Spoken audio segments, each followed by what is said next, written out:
இப்போ தற்போது அரசாங்கம் கல்வி சீர்திருத்தம் கொண்டு வந்திருக்குது. இந்த சீர்திருத்தம் கொண்டு வந்திருக்கிறது எப்படி? யாரோடையும் பேசி இல்லை. விசேஷமாக எங்களுக்கு தெரியும், இலங்கையில் இருக்கிற தொழிற்சங்கங்களோடவோ இல்லாட்டி வேறு வேறு மொழிகள் செயல்படுறவங்களோடவோ யாரோடையும் பேசாமல் தான் இந்த சீர்திருத்தம் கொண்டு வந்திருக்குது. இந்த கொண்டு வந்த சீர்திருத்தத்தை எடுத்துக்கொண்டால் உண்மைக்கும் அவங்க தனிச்சையாக செஞ்ச செயல்பாடாக தான் இருக்குது.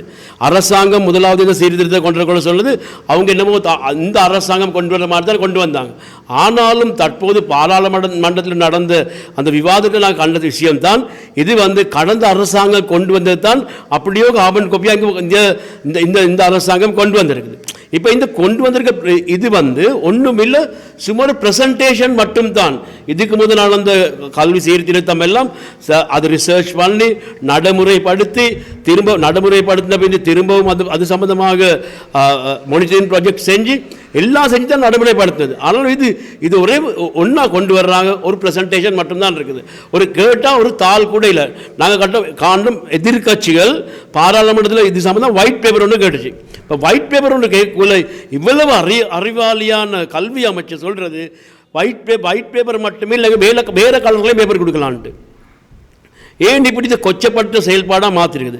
இந்த செயல்பாடுகள் நாங்கள் வன்மையாக கண்டிக்கிறதுக்கு பல காரணங்கள் இருக்குது.